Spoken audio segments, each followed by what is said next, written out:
5 വയസ്സും കഴിഞ്ഞ് ജീവിതത്തിൻ്റെ മധ്യഘട്ടത്തിലൊക്കെ എത്തി നിൽക്കുമ്പോൾ ഇപ്പോഴും നമുക്ക് ഓരോ ശ്വാസത്തിലും ഭഗവാനെ അറിയാൻ സാധിക്കുന്നുണ്ടോ? ഉണ്ടോ? ഭഗവത് സ്മരണ ചെയ്യാൻ സാധിക്കുന്നുണ്ടോ? സാധിക്കുന്നുണ്ടെങ്കിൽ നമ്മൾ ധന്യരായി.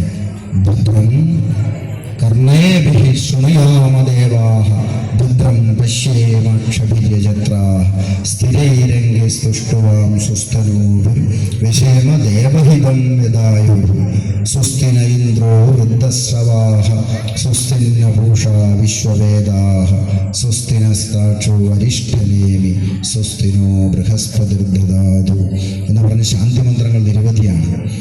ഭദ്രം, എൻ്റെ ചെവിയിൽ കൂടി ഞാൻ ഭഗവത് നാമം കേട്ട്, ചെവി എന്തിനാണ് ഭഗവാൻ നാമം കേട്ട്? ചെവിയിൽ കൂടി ആ കേട്ട ആശയത്തെ ഹൃദയത്തിൽ പ്രതിഷ്ഠിക്കണം. എൻ്റെ കണ്ണുകൊണ്ട് ഭഗവത് സ്വരൂപത്തെ കണ്ട് പൂർണ്ണമായും അതിൻ്റെ ഉള്ളിലോട്ട് സ്വീകരിച്ച് നിർത്തണം. അങ്ങനെ എൻ്റെ ഇന്ദ്രിയങ്ങൾ കൊണ്ട് കാണാനും ശ്രവിക്കാനും സാധിക്കുമ്പോൾ തന്നെ ഈ നിറഞ്ഞു നിൽക്കുന്ന ആ ചൈതന്യം തന്നെയാണ് എൻ്റെ പ്രാണനായി എൻ്റെ അകത്തോട്ട് നിലനിൽക്കുന്നത്. ആ പ്രാണൻ എന്നിൽ നിന്നും പോകുമ്പോൾ ഞാൻ പിന്നെ ആരായി?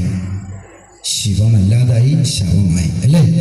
ഈ ചൈതന്യം നിലനിൽക്കുമ്പോഴാണ് ഞാൻ ചൈതന്യമായിട്ടും ശിവനായിട്ടും മാറുന്നത്. അതാണ് ഓരോ ശ്വാസവും സോഹം, ഞാൻ ശിവമാണ്, സോഹം ഹംസ നിളരി, അഹം ശിവാസ്മി, അഹം ബ്രഹ്മാസ്മി. അത് തന്നെയാണ്, ഞാൻ ആ ബ്രഹ്മമാണ്, ഞാൻ ഈശ്വരനാണ് എന്നുള്ളൊരു ഭാവം.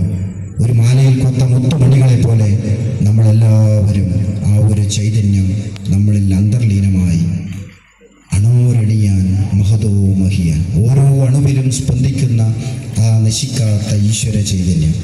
ഇത് നമുക്കറിയാൻ സാധിക്കുന്നുണ്ടോ? അറിയാൻ കഴിയുന്നില്ലേ? എപ്പോഴെങ്കിലും ഭഗവാനെ മറക്കാൻ നമുക്ക് സാധിക്കുമോ? സാധിക്കുന്നില്ല. എപ്പോഴും ഭഗവാനെ നമുക്ക് സ്മരണ ജാഗ്രതയിലുമൊക്കെയുണ്ട്. ഈ സ്മരണ കൊണ്ടാണ് നമ്മൾ ഉള്ളിൽ അന്ധകരണ ശുദ്ധി ഉണ്ടാകുന്നത്. അല്ലാതെ എപ്പോഴും അല്പസുഖത്തിൻ്റെ പിറകെ പോയി അനേകം അനർത്ഥങ്ങൾ ഉണ്ടാക്കി ആ സ്പർശനത്തിലാണ്